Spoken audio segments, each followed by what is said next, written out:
Ladies and gentlemen, welcome to another episode of the Live Pod. Today we have founder of Penny Finance, Morgan Owen. Thank you so much for your time today. Thank you. Thank you very much for allowing us into your space. This is a really, really cool space. Great office. It looks like you guys do podcasts in here as well. There's a few mics in here and stuff. Like, oh, Yeah, well, we actually did purposefully set this room up for, this kind of purpose. We don't actually have our own podcast, but yeah, we do have, people just such as yourselves come in. So we wanted to make sure it was kind of set up nice. Yeah, cool. Cool. It's a really, really comfy cozy. Is that like sound? Is that sound editing? Yeah, it is. Looks it. Yeah. It's so good. So just, I guess, with all of our guests, how we like to sort of start off the episode is, some people might know who you are, some people might not know who you are. So you are the founder of Penny Finance, a mortgage broker company. I guess before we get into the whole business side of things, tell us a little about yourself, how you got into it, sort of your foundation, what got you into it as well. I guess then, yeah. Yeah, who is Morgan? Who is Morgan? Well, I do think that a very, very large part of my, personality now, part of my identity is Penny Finance. And I think it's because I literally threw everything and the kitchen sink at it because I actually, it hasn't been an easy ride.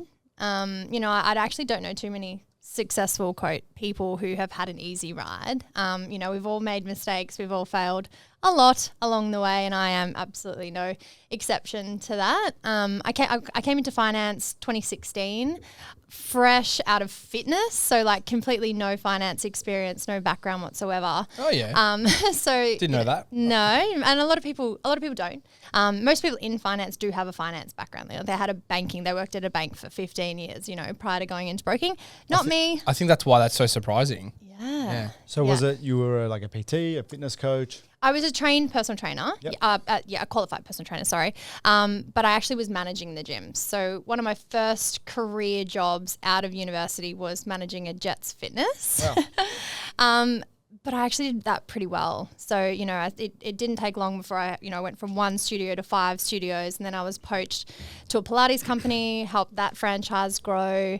But I knew that I was entrepreneurial. Like I've always known that I was entrepreneurial. So working for other people, I always felt kind of a bit like a caged animal. Like, When did you, and it's funny too to touch on that because I think, both Krim and I sort of have that thing where, we want to be entrepreneurial. Where did that sort of stem from you?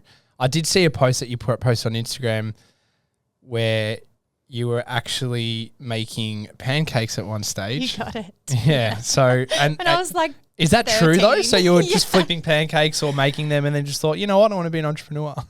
Yeah, well, the story with that one though is, yes, I was very young. I'm pretty sure I was pre-legal working age. Like no one come at me for that. But I was obsessed with working. I really was. I was obsessed with working. I was obsessed with having my own money, my own independence. I wanted to be able to go to the shops and buy my own clothes. I was fully obsessed with that. So yeah, my first job was actually scooping ice cream. So it was an ice cream truck that would go to footy finals, not like AFL, but local footy or local car shows or, local festivals, and I would scoop ice cream. And I actually had kind of the idea, I was like, I feel like we could be doing more with this. And then that's when the pancake thing started. And then the pancake thing was us flipping the little tiny pancakes and then putting the ice cream on the pancakes and all the toppings. And so, me as like this, 13-year-old kid being like, okay, if we, the more and more that we add to this business, the more value that we can add, the better we are with the customers, the more they're going to come back. And that's absolutely where it all came from for me. And so then all my jobs from there on were all customer service based. They were all sales focused. And so it hasn't mattered for me that I didn't start out in banking because frankly, mortgage broking is just another sales role. It's just 100%. It's just what we're selling. Yeah. And as long as you care about your customers and you learn the product and you learn, what it is that we're selling, for me personally, I started buying property when I was in my early 20s. So I kind of just got it. So it was a natural progression for me, I think.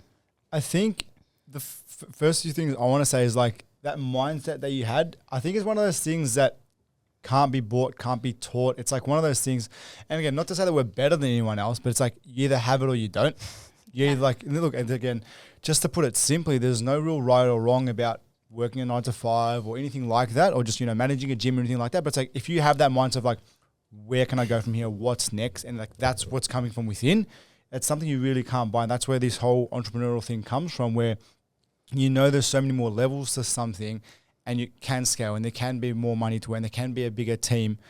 Yeah, but not everyone can do that. Exactly. Okay. Right. And I firmly do think that. And I think that this Instagram age, and there's all these people talking about how much money they're making with no experience and not work. And I'm like, oh my God, like you've got to I made $1 million in e-commerce in 1 week. And no, you didn't. Like you really didn't. Like stop trying that on, because it's hard. Yeah. Like what we do is hard, and it's also a bit lonely at times because frankly, a lot of people who aren't, you know, like, you know, we're sitting here having this conversation and we feel like we're on the same page. But for those that aren't, it can be really, really lonely and really, really hard. So unless you really love it and you want to go from working 9 to 5 to 24/7, don't do it. Yeah. Well, sorry. Going off that too, because going more so on the foundation, because a lot of the people we speak to, they usually have either, you know, they've ranged from, you know, people that have not necessarily had anything in the past from, and when I say foundation, I mean foundation of parents and all that sort of stuff, maybe not necessarily had anything there to work with, hence why they've been sort of, you know, they find that drive through a bit of desperation to really create something for themselves. We've had a few on where they have had a normal upbringing but have still sort of, you know, pushed through and determined and all that sort of stuff. With you, what sort of foundation was there for you, and what made you... What was the drive? Yeah, and what, because obviously, yeah, to push through and want to do those things too, there has to be some sort of drive there. Obviously, independence is great, like you said, having the ability to buy your own things, do your own, not rely on anyone at all. But what was that drive there for you, segregated away from sort of your parents and your family? There's a long answer because, you know, I grew up in a relatively, quote, normal middle class family. Both of my parents work really hard and have always worked really hard. Like, you know, my parents actually had me quite young, early 20s, and I was a baby, like a very young baby when they went back to work because they had to. You know, they didn't live in a world where, you know, they could take a year or 2 or 3 or 5 off and not work. You know, they had to. They had a mortgage. Interest rates were 17% at that time. Dad talks about just how hard that time was, but they pushed through, right? So I definitely get that resilience, I think, from them. But then, yeah, absolutely along the way, there's been some really, really, really ultra challenging times. Like I've had some, you know, awful things occur.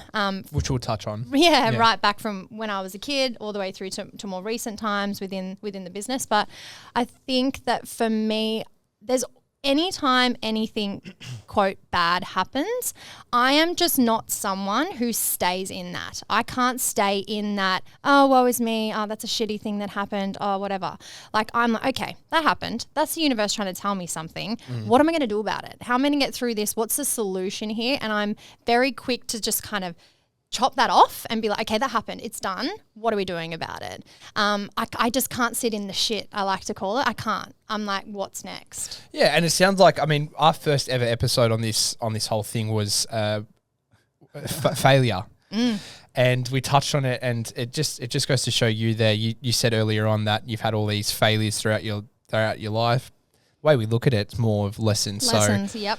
I don't think failing is a sort of, not a word if that makes sense, but I like to look at failure as a whole, as I've tried to change that vocabulary in my mind to lesson. So, and I think, you know, both of us do that. If we have something that's not working, for us, we'll just pick that up. Okay, what hasn't worked? Adjust it, move forward from there. If something again still doesn't work, you know, you just got to, that's how you have to. Similar to what you said, it was like, okay, this has happened, no matter how shit it might be. Yeah, okay, we have emotions, we can sort of deal with it for a second. But then, like you said, you almost have to come back to logic and go, okay, what have I done that made this happen? What are my actions that put me in this situation? And what are the actions that are going to help make sure this doesn't happen again, or I can improve? You guys should be really proud of the fact that you're thinking that way, right? Like, some people never get to that level of consciousness about themselves and that level of self-awareness, because that's the first thing. If you can't take accountability for what's happening in your own life, 100%. You are going to struggle, right? Because you are always going to think that it's happening the world's happening to you as opposed to the world's happening for you. Like it's just, they're your choices, right? Like you get to decide how your life goes through a series of choices. Now, of course, you know, there's a counterbalance to that. Some people are in really awful, terrible situations. Like we're not talking about that. We're talking about times where you've got a choice to move forward, to find the solution here, or you can just sit and feel sorry for yourself, which is it going to be? But I think that's a power in itself. You know, a lot of people, I know friends and family, you know, too, so, you know, siblings where they see it in that sort of lens, and it's just hard. And, you know, I've even tried as an individual to communicate to them, to try to make them see. I think you have done the same thing where you try to make them see through a certain lens, but at some point it's not that you give up on them, but you understand that you won't be able to show them. They just have to find that journey. Find that out on They their have own. to find it themselves. Some people will never find it. And also sometimes you can be too close to people. Like if you're in their world, if you're their, you know, their sibling or their partner or their boss or whoever it might be, you might be too close to them and they just might not particularly want to be taking advice from you, but they could hear that very same thing from somebody else in a different way and it could click. But I also just genuinely think that some of us are just wired in a particular way. I think it's very, very important to mention that everything we just said sounds so easy on the surface, but when you are, whether it be a breakup, you've lost a bunch of money in business, whatever the situation might be, it's not easy. We say, oh yeah, just move on. But like when you're saying move on, it's like, it's not just like 30 seconds and I'm done with it. It might be maybe a few days, maybe a week, but it's like, you just stay there. It could take you years to recover. But it is fucking hard. I feel like that's something Absolutely. that is overlooked. Like we're saying it now and people might listen and go, they make it seem so easy. It's not. And I want to make sure that people that are listening know that it is not easy. Again, whether it be childhood trauma, again, loss in business, it's like it is so hard. But as long as you just sit in it, it's going to stay there. And I think, I'm not sure if it was a previous episode of ours or a previous mentor of mine where they said, even if something is not your fault, it's still your responsibility. Exactly. And it's like, again, whether it's a loss of money, cool, somebody scammed you. Okay, so yes, they did wrong by you, but you being upset about it and just sitting there going, saying, I have no money. It's like, okay, well, why don't you just focus on making more money? Or Exactly. how can I stop this from happening again? It's the mindset. Rectify the issue. Yeah, that's exactly right. No, it's absolutely not easy, but the first part is deciding that you're going to move forward from it. It's an internal decision. Like it doesn't even, that's so big. It does not even get spoken. It's like, Done. yeah, Yeah. moving on. This is the next chapter. Were you born and bred in Melbourne? No. Born, not bred. Does that make sense? Yeah, so Weird. born, moved into state. Moved in up to the country. Okay. Yeah. It's still Victoria. Still Victoria, Yeah. for sure. Yeah. Born in Whereabouts in Melbourne. the country? Dad is a fireman, so he got transferred up to Shepparton. Okay. Yeah. Wow. So I was there through all my schooling. So literally started prep up there, left right a after life. year 12. What a life up there. Yeah, what a life. To be honest, I didn't really feel like I fit in. Like that was kind of, that was kind of always my thing. Like I definitely didn't struggle with being bullied hardcore or anything like that. I'm absolutely not saying that, but it just never felt right. And I was always gravitating to coming back to Melbourne. Yeah. So even when my uni options came out, I essentially got two options. One of them was a really, really good option, like fully paid for, full ride, doing exactly what I wanted, but it was in Wagga Wagga. Next. And so then I went with the less attractive option, which now means I have a HEC stat because it was in Melbourne. And that's what brought me back down here, and I've been back ever since.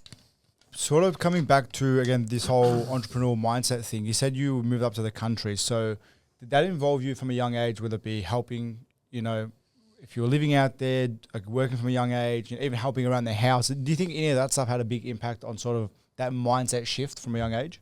Yeah, I do. I do think so. Like my work ethic is something that's been part of my identity from a really young age. Like there's so many photos of me as a baby doing dishes.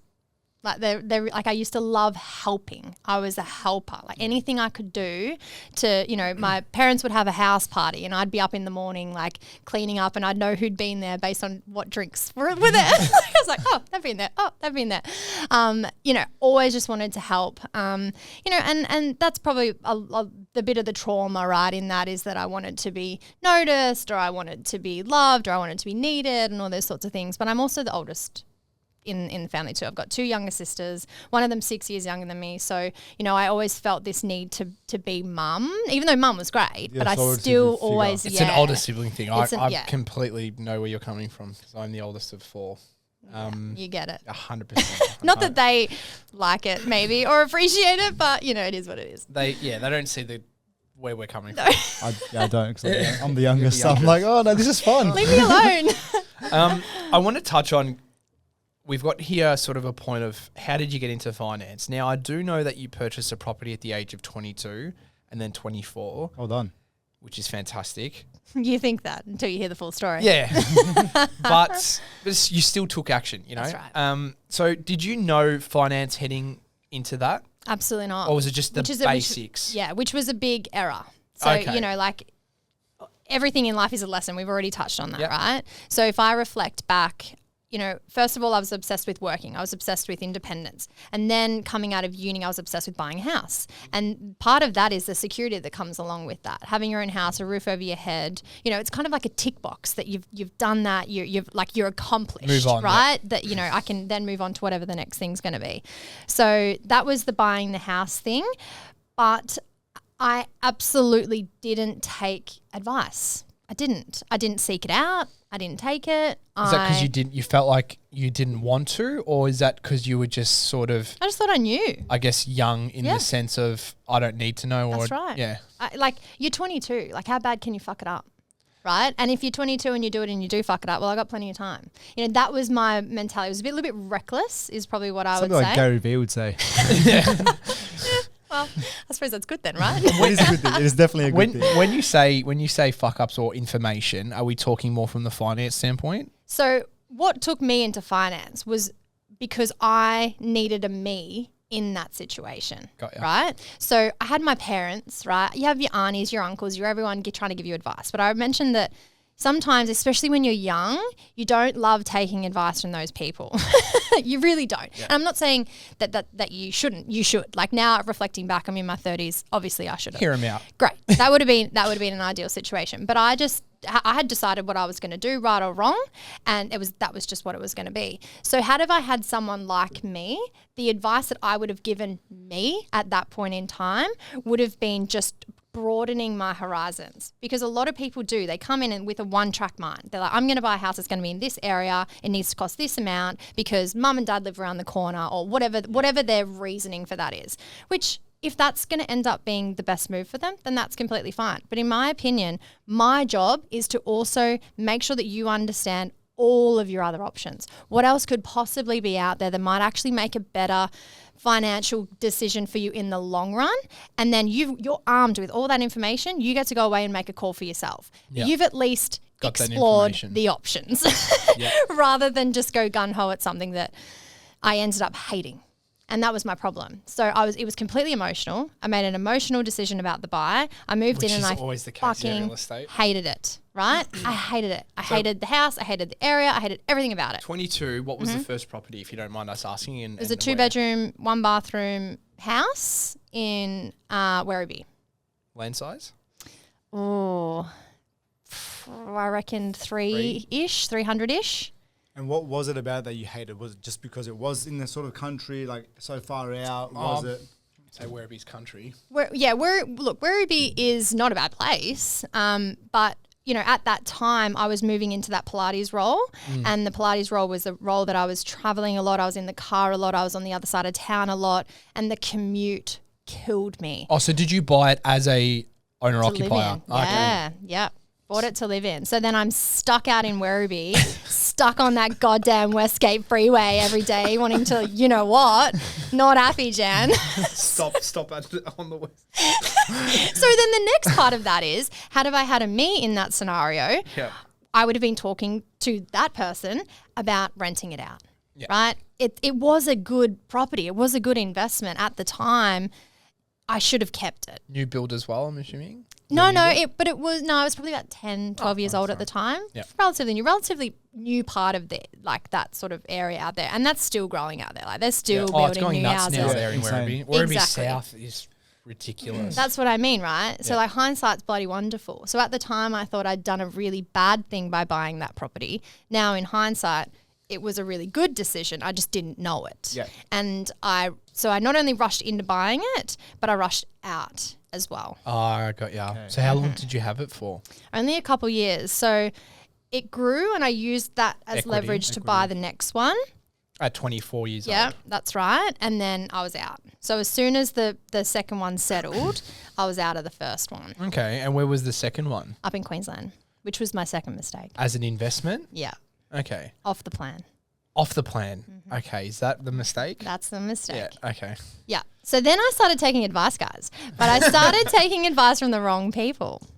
So it's a funny rabbit hole, isn't it? Yeah. It's like, all right, shit, I need advice. Yeah. You go out, you reach out to someone. Yeah. Hey, can I have some advice?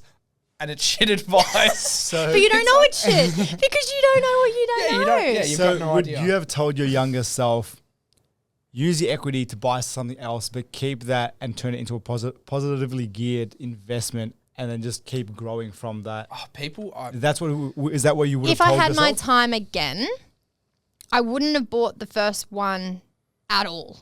I would have bought a different property, right? Had I had my time again. But if my time again was, okay, you bought that, what would you then do? I would have kept it. I would have kept it as an investment and I would have not sold it. Just let it and just let it grow. grow. Let's just let it do its thing, rent it out, let it do its thing. It absolutely would have grown over time. You know, Werribee is what, like 20, 30 Ks from Melbourne CBD? It's the equivalent. I mean, we're from sort of southeast. Got it. But it's the equivalent, I would say, of sort of like, you know, your Mulgrave in Yep. that side too. Yeah. Yeah. So when, 11 years ago, how much could have you bought a little house in Mulgrave for? I know someone who's bought a house for, I think it was like 680. Recently? Oh, no, like 4 years ago. Yeah. Yeah. And that had land. It was on 680 square meters. Yeah. But I reckon, a good 6 or 7 years prior to that, Oh, it was so it would've probably been in the half a mil. threes. Yeah, Threes or and threes. fours. Yeah. Yeah, exactly. So, again, hindsight's bloody wonderful, but all of my call them failures, call them lessons have led me to this point where I get to give advice on what not to do now. So what happened with the Queensland one? It was a shitty investment. Yeah. Yeah. So I had taken advice from what I call a property spruiker. Okay. So Spruiker. So these guys essentially partner with developers Yeah. in like huge high rises, doesn't matter where they are. They partner with developers to sell the stock. Sell you the dream. Yeah. So then you go into their fancy office and they put up all the numbers on the screen, like on their whiteboard, and they draw it all out. It settles when it's done. You Yeah. don't have any holding costs. Yeah, Blah blah blah. Yeah, I know. by the time it settles, it's gone up by $1 billion, and it's going to rent out for $1 bazillion. And in my case, the property actually went down in value. down. Sorry, what year was Negatively this? If geared. you don't mind me asking. Like, are we in a shitty market, or is it what happened? I just overpaid. Oh, okay. Yeah, I overpaid, and that's a big problem with off the plan is that they're selling it at the time and they're saying this is what it's worth now, but by the time it settles in say 1 or 2 years, it's going to be worth more, right? But what they don't tell you is how much of their commissions are built into that sale price, which is quite extraordinary, let me say. And so they've actually bolstered the purchase price in the current market. So then you'd be lucky if it's worth that by the time it settles, which is my big my big issue with off the plan. And I talk to people about this till the cows come home. It's just risky because you just don't know. Like you just don't, like it's too much time in between to know not only what the market's doing, but your circumstances might change. You might lose all your money. You might go broke. You might make $1 million. You just, like you said, you don't know. You don't know. So it's very risky. So the only people that are making off the plan work are the people who are super structured and have absolutely zero chance of anything changing in their personal world. And then you got to hope that you're not buying above market value. So with that being said, let's say I just want to know from there on out, finance. So from Werribee, Queensland, where did it start going? where did you, where Where does it improve? Oh, guys, we might be here a while. No, and what kidding. did you do to get into the finance industry as well? So we'll talk about the property journey and we'll talk about how that translates into finance as well. So hated property 1, used it to get property 2, thought property 2 was going to be a good investment, sold property 1, property 2 ends up being a dog shit investment. Next catastrophic situation, divorce. So I'm 29 and I'm realizing that everything that I thought my life was going to be was a complete lie. and I needed to really make some changes if I was going to survive. And so I had to get out. And so getting out of my marriage meant obviously, again, because I hadn't done things the right way, meant that sort of everything had to go into a pool and everything had Split. to get divided up, and I walked away with debt. Yeah. That's what I walked away with. So that was also the same time that I started Penny. Okay. And so then instead of being focused on getting back into property at that point, I was focused on the business and I was focused on me, and I was focusing on making money, because I knew that if I could build the business and if I could make that successful, that would spit out the money to get back into property, and that wasn't going to be the problem. But yeah, so turning it around right now, we're in the market at the moment, we're buying at the moment, but it's taken us 3 years to get back to a point where that's a possibility. Wow. Where was the point where you went, okay, I've got this crappy investment, this has to go, my divorce is happening. Where was the point where you go, I want to start a business? How does that Sounds a bit silly, doesn't it? How does that come into your mind where like everything's collapsing and you go, I've got to split everything, getting divorced. Oh, it's time to start a business. like, I'm going to start from ground zero? One thing Yeah. you did say, which I picked up on, is concentrate on myself. Was that the element first to do that before heading into the business? Nah, Or is that sort of it all just had to happen. It all added up. Yeah, it all had to happen concurrently, because one thing we haven't touched on is, so in 2019, I actually did start a business. I started another business in a business partnership, and that was all going gangbusters. And then it wasn't, and so that partnership broke down, and it broke down right around the time that I was also getting divorced. So you want to talk about your life being an absolute fucking shit show? That was me. And that was me at the start of 2020, which also, guys, COVID. coincides with COVID. Yeah, fun times. So I was... I've got anxiety thinking about this. Yeah. Like, fuck. I was There's like- so I had- much happening. There's I had a anxiety in Holy COVID. fuck. your anxiety in COVID. You're getting divorced. You've just lost your business. So you think I'm starting at ground zero? I was fucking 6 feet deep. What At that was that point. business? It was finance business. Okay. Yeah. It was another finance business, but the relationship broke down. I was a percentage shareholder within that business. There was 3 of us. 2 of us were looking to take that on our own. So we were trying to negotiate the third party out. And that kind of went on for months and months and months. And the other person that I was going into the new venture with had a longer standing relationship with the other party. So they'd come to me and said, how about you transfer me your shares? That'll make my negotiations much easier. I was like, yep, cool, no worries. Send me the documents. Sent the documents, signed over my shares. Negotiation happened. I get a phone call that it's all happened. And I'm like, awesome, yay. Yeah, but I don't need you anymore. Oh, I'm angry. that is proper. Yeah. Yeah.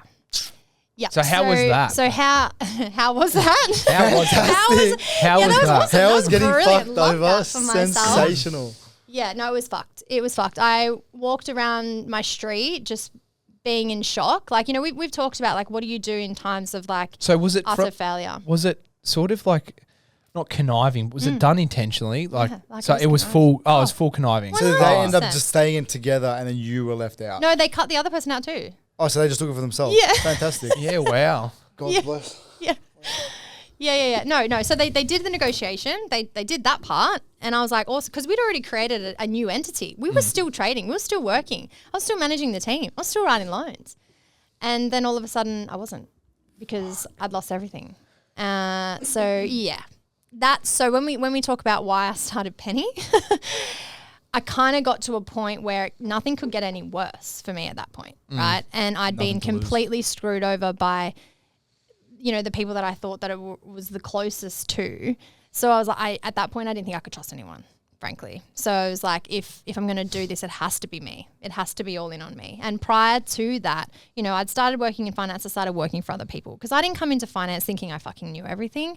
Anyone who does is, I don't know. Anyway, that's for another day.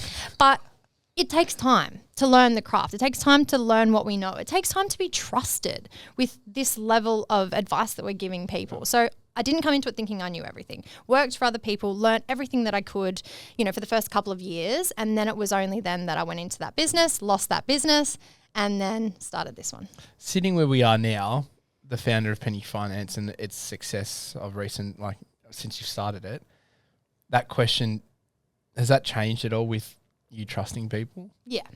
It has? Yeah, it has. In a good way? In a positive way. Okay. Yeah.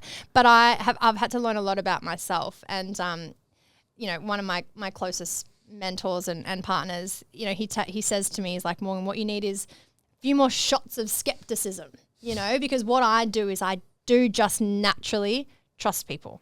I naturally take people on their word. I naturally think that they're going to do what they say they're going to do. Benefit of the doubt. Benefit of the doubt, all those things. And people are a bit shitty. So I was exactly like that. I was very, easygoing, very trusty. I'd open my arms to a lot of people and that was even sort of when we're starting this podcast, which has been going for 3 years actually. Congrats. Yeah. That's awesome. And no, because I just realised. And then about 2 years ago, I got into the beautiful industry of real estate and found out quite quickly that you really can't trust anyone. And that was that's why I asked the question, because that was a massive part for me is everyone lies. That's why we found out. Dog. Yeah. Everyone's Dog in eat it dog. for Absolutely. themselves. Yeah. Everyone's in it for themselves. Everyone lies to you. Vendors lie to you. Buyers lie to you. Your colleagues lie to you. It was crazy to see. I've never dealt anything like it. Like within the same business, So and it's all about money, isn't it? It is. It's just gross. Yeah. Oh, it's crazy. It is crazy. However, I am fortunate that I do work in a very, very good environment. However, it's not to say that I don't trust anyone, but you gotta take everything with that A grain of salt. salt. And that's where, so what I'm saying here is it actually comes down to asking more questions. So if you can get really good at asking really good questions, you will get better answers. Yeah. Because if you just ask a question and you get an answer and you just take that on face value, okay, cool, maybe not. But if you go a bit deeper and then a bit deeper and then a bit deeper on that, what you might find is you're in a pretty different spot than you were at the very beginning and you might take a different approach. Wow. We've got a question here saying what drove you to create your own firm rather than work for a company. Do you think we've covered that? I think we've covered that quite clearly. Yeah. Fuck the world. I'm doing this for me. Fuck everyone else. Fuck Werribee. Fuck Queensland. Shepparton. Fuck Queensland. Oh my God, if I said that many times, probably. But one thing we do and we would like to cover too, obviously you got in the industry, you're based on your content and I guess who you are and how we've spoken so far, you're very knowledgeable in the industry. We would just love to, I guess, touch a little bit on the actual industry as a whole, what's happening at the moment.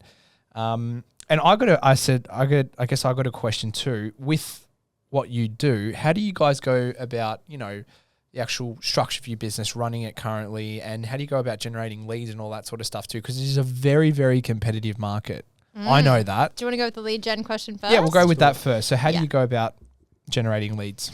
So any mortgage broker starting out will meet with a mentor who will tell them that the only way to build a mortgage broking business is to have referral partners and focus on that. Yeah? Did you get told that in real estate as well? Oh, no, I've just got a lot of mortgage brokers. Reaching out to you. Yeah. No, exactly. And I kind of was like, okay, yeah, that's interesting. So fair enough. I'll go out, I'll build relationships. That's not an issue. But I took issue with the fact that then I'm relying on you to do your job well, to then think about me, send me a client that actually is any good, that I can actually help. And all of that to me just felt a little bit out of my control. Yeah. And so I decided that I would do that, but it wasn't going to be my primary focus on how I was going to build my business, which is when I started the Penny Instagram. Social media for me, I thought was the way forward. And I'd been saying that since I started finance, and the person that I worked for initially was like, no, don't worry about that. You'll never be able to build relationships online. I've sunk so much money into advertising. It doesn't work, da-da-da. Anyway, I proved them wrong because I built an entirely organic audience, and majority of our business comes from Instagram. You guys are like 9,000 followers. Like that's insane, especially organic. There's nothing crazy there. There's nothing. It's like there's no scamming people. There's nothing conniving. It's like we just post. We're still literally replying to all of our own like DMs and comments, which at some times can get That's so out of good. control in itself. What's the formula with that? There's no clear answer. I know that too, but To generating leads. yeah, no. In terms of the social media and all that sort of stuff, how long ago did you start the Instagram page? When I started the business, like Okay. right on smack bang, I was like, okay, I'm starting a business. I need to create an entity. I need an aggregator. I'm going to start an Instagram page. Do you know what I mean? Like it was like at They're the that steps. point, like they're the steps.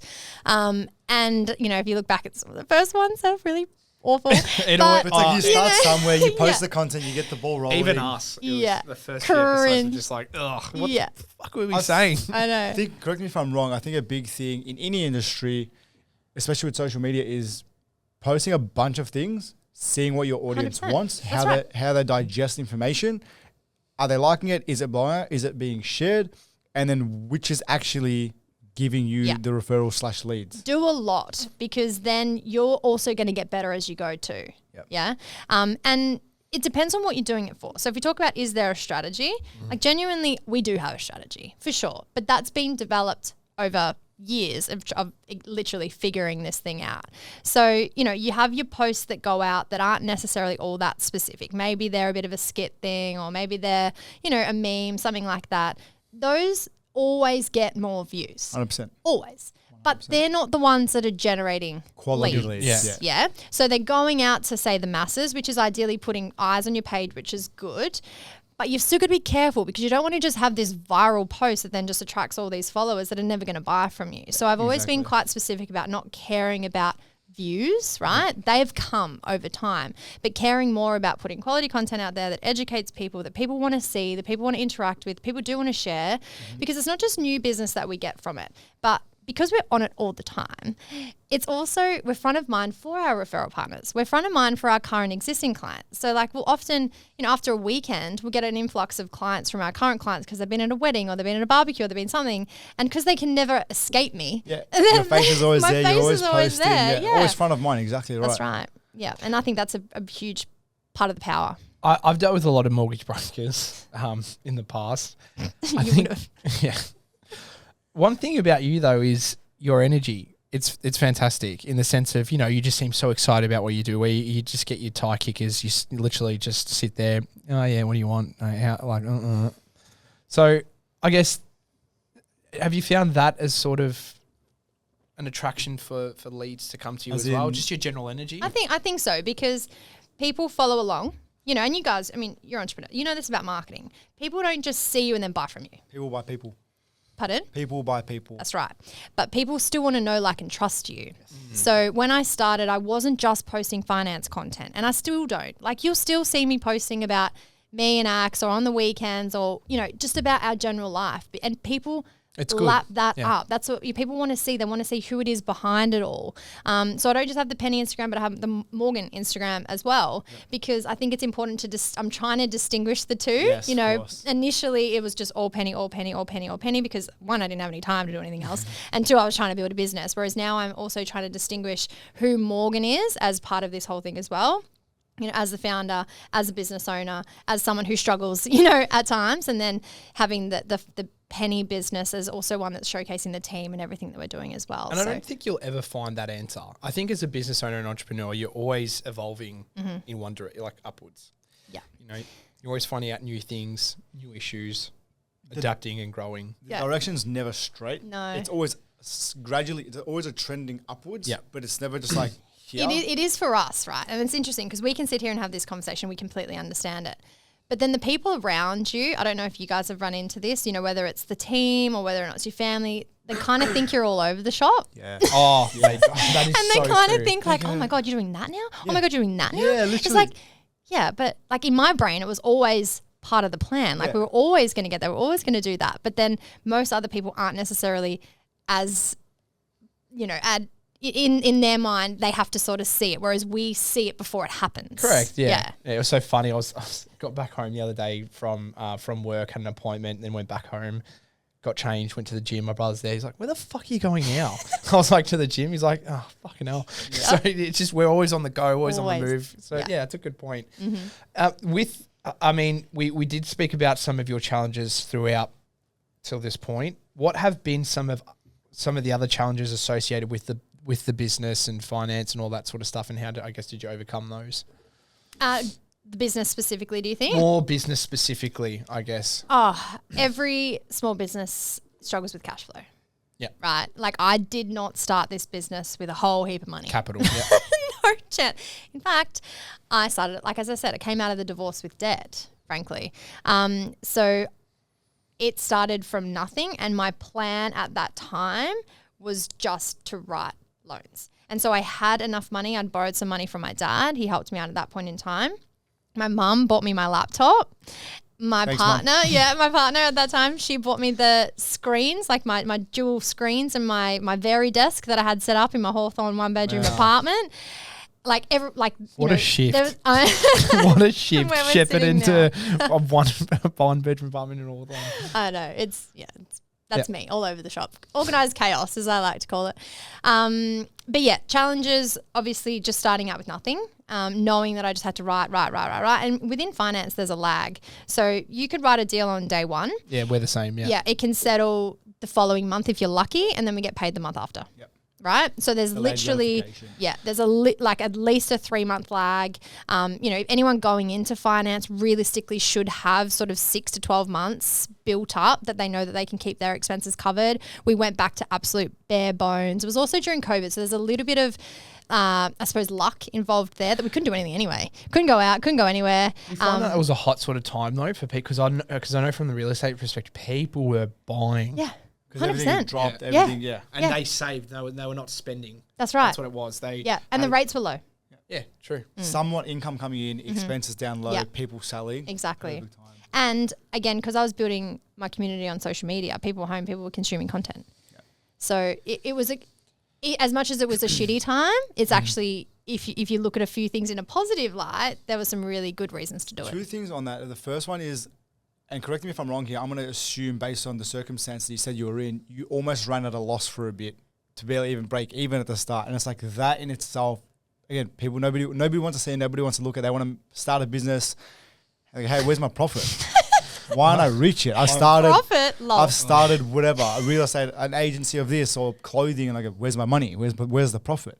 Like you literally said, I had debt. Let's say you're 100 grand in debt. So the first year you made 100 grand. It's like, cool, I'm now at zero. Yeah. Fantastic. Great. Fantastic. But not only that, the business makes money, sure, but the business has expenses. Fantastic. And when you're starting up a business, there's also a lot of outlay, a lot of Yeah. costs involved. Like I set up the brand, and I was really fortunate that someone in my building at that time was a graphic designer. She came and she helped me out. She did the first Penny logo, helped me with the first Penny website. But, there's still money to outlay at that point. 100%. So I definitely wasn't spending money on anything else that any other 20, 30-year-old was doing at that time. I was just You're focused. focused. What are they called? The blinders up. So you just Yeah. had one And direction. then the second thing was like the whole COVID thing is like I was the same. Like I started my business during COVID. I was like, again, it's like people on their phones. They've got nothing else to do but consume content.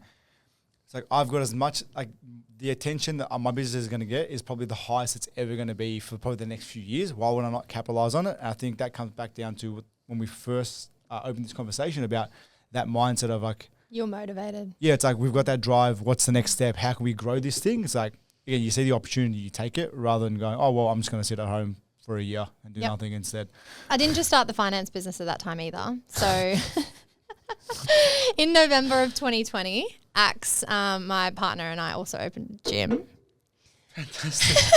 Fucking sensational. Is that that's just like the start of COVID as well, isn't it? That's just like when you can't. Couldn't think of a worse time to open a gym that you couldn't operate. Fantastic. Yeah, yes. Hats off to us. No, but what I had done, one sort of smart thing that I did was, by that time, so I started Penny in the July.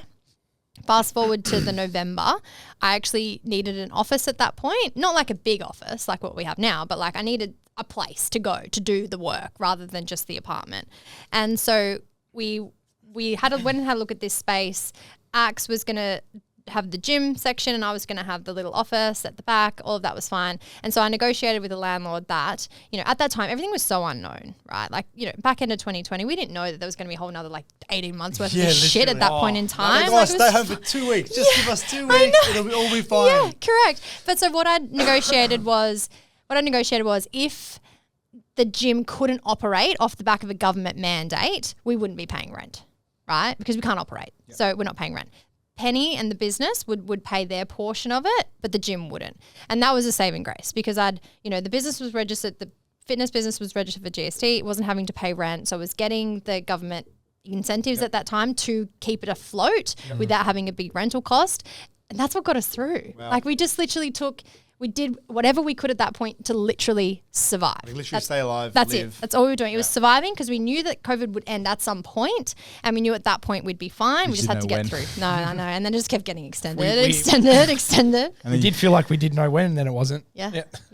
And then we came out, and then we went back in. Oh God, let's not reminisce. Just before we wrap up very, very quickly, we'd just love to touch on some of, I guess, your tips for people looking to buy their first home. And then we'll move on to people sort of wanting to go, more of that route of investing rather than so to owner-occupier. To add on to that, it's like if you were going to go again, exactly. If Morgan's going to go look at Werribee, how do I know if this is actually going to make me money? How do I know if I should live in it, if I should rent it out? Yeah, what am I looking for? You're booking a discovery call with Penny. That's the first thing Book your call. doing. Book your discovery call with Penny. No, that's literally the first step. So in our discovery call, all we're doing is we're understanding where you're at right now, where you're trying to get to, and then we'll let you know how we can help. So a lot of, especially first home buyers, what I find is they think they're a lot further off than they really are. There's so many government initiatives available. True, yeah. There's, people are, in my opinion, spending a lot more than they need to. So we help with budgeting, we help with cash flow, we help saving for that deposit. We create timelines around actually planning for, okay, you want to get into property? Let's actually create a tangible goal around that. Because of what I find is a lot of people, they're saving for a house. Most people are saving for a house. Most people want to have a house at some point. But until you actually create a really tangible timeline around that, you're just going to keep being fairly willy-nilly around it unless you're a very focused and dedicated person. So, book a call. Let's figure out where you're at right now. Let's create a plan to get you in. That would be what I would say is the first step. If you're not wedded to the idea of having an owner-occupier, another thing I'd always do is talk about rent vesting because it's an amazing strategy to get started in property. If you, a lot of, it's from my generation, we care about lifestyle, right? So we want to potentially live in a particular area because it's where we work. We don't want to deal with the commute. We like the restaurants, the cafes, whatever it might be. But we can't afford to buy there. Not yet anyway, right? Eventually we will. So what we can do is, especially in Melbourne with rents relatively low in comparison to mortgages, you can potentially rent and then buy elsewhere. So that's what a rent vesting strategy is. It's definitely something that first home buyers do, but it really comes down to what it is that you want. So that's what I'm talking about. We're going to go through all of the options and then we're going to land on which one is most suited. So with that, I guess, because most mortgage brokers I deal with, they've got we'll speak, I understand your situation, I'll get you the finance, you go off and do what you want in that sense, or you tell me what you're looking for. So do you also more than suggest properties to purchase, or is that sort of, or give them a helping hand and what to look for? We refer that to buyers advocates. Okay. Yeah. So with our investor client, so if we land on the strategy that we're buying an investment property, that opens up the entire country as an option. 100%. And so what you then should be looking at is the investment in and of itself, the data, the markets, the trends, what's happening. You don't know that. Right? And it's not your job to know that. So that's why we need to put the right people on the ground doing that work for you to make sure that we land on a really good investment property. Like my clients that we're doing this strategy for, they're buying a property a year under this strategy because they're buying in the right markets, they're then leveraging, they're then going again.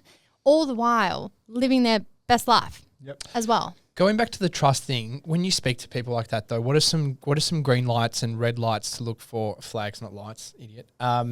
Green flags and red flags to look for when you're speaking to those people, because, often I'm a very, not hesitant, but always skeptical and wary of who I deal with and what they do. So what are some things to look for when you're speaking to people like that and brokers as well in general?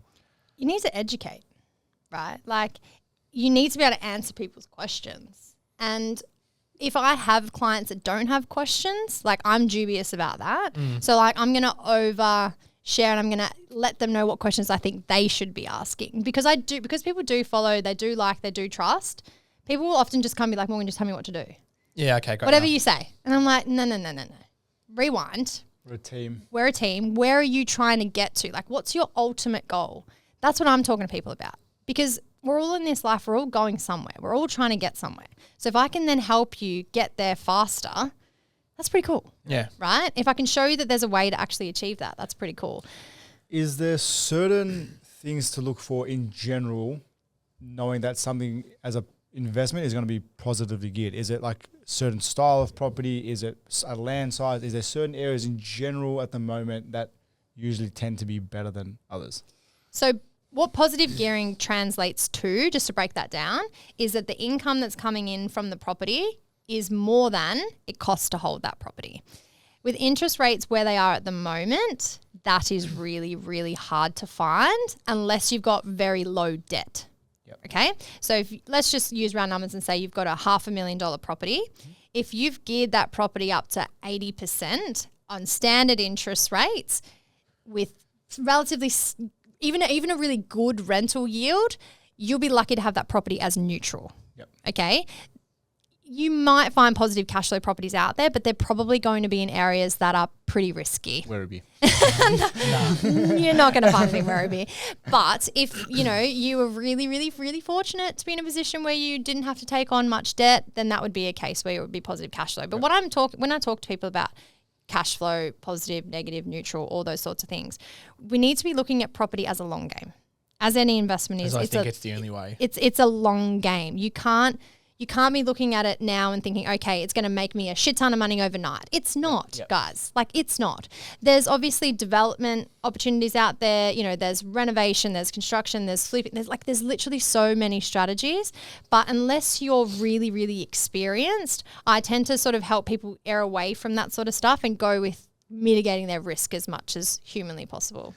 What, for our younger audience, what are the big things that can affect borrowing capacity?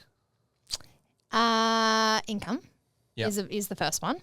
And then expenses. So, expenses are one of those things though, like we as brokers, the banks understand that if you're going to go for a mortgage, you're probably going to change how you're spending. Okay. So as long as you're not doing really, really stupid shit, you're okay. But if you're a regular gambler, to be honest, don't do it.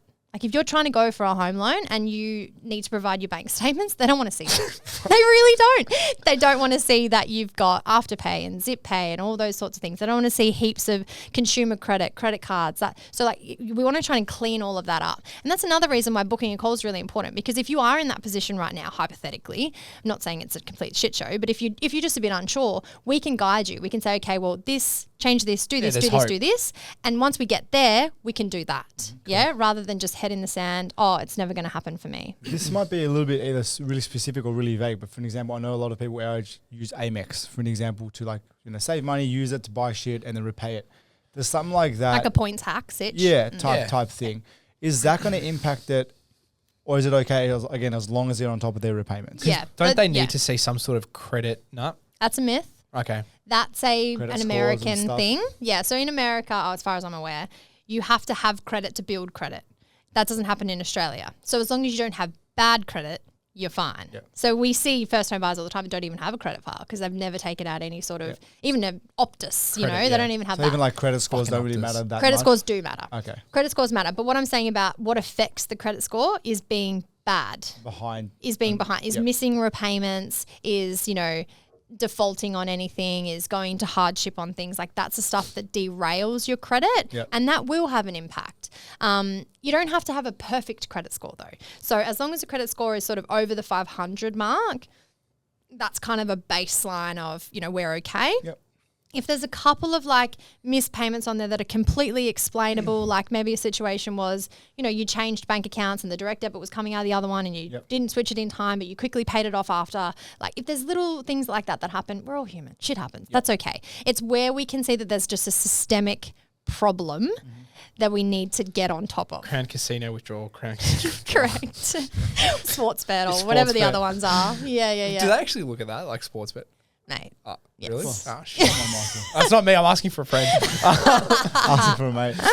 Just quickly to wrap up this amazing episode, you said for the end goal, and I think most of the goal for all of us, the ones listening for sure that listen to our content, your followers, again, our followers, is somewhat of a financial freedom. Got it.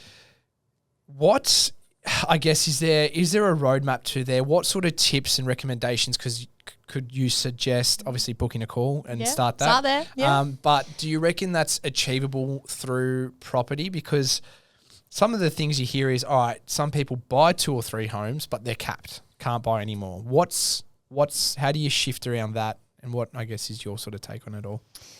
Great question. So we started talking about borrowing capacity.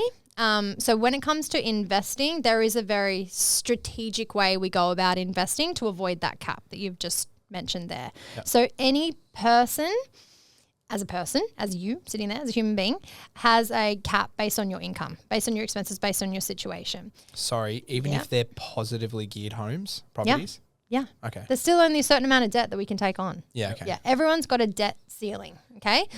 Because you've got to remember with the lenders, they're taking income, but then they're shading that income, and then they're taking interest rates, but they're loading the interest rates. They're pressuring your servicing hectically in the background. So what's happening in reality and what the bank's taking aren't the same thing. Okay.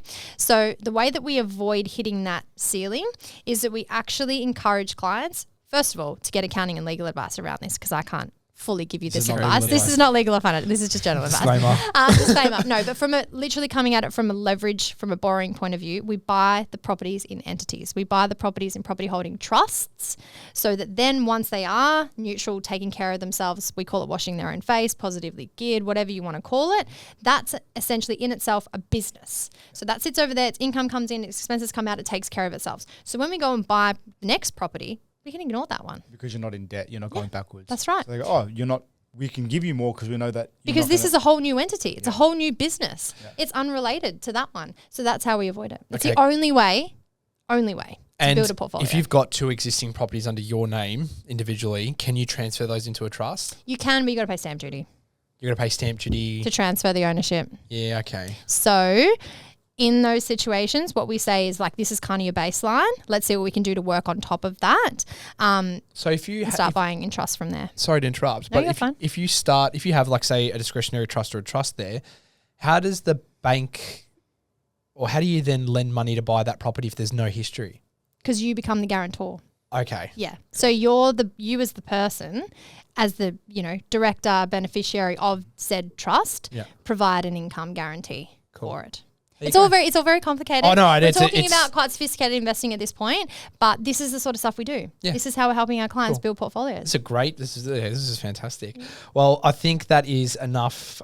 I guess mind-boggling for the people listening. Sorry. No, that was amazing. That was great. That was enough content, I think, to wrap up. Morgan, thank you so much for your time. More so, we're very wary of time and people like us. Thank you so much.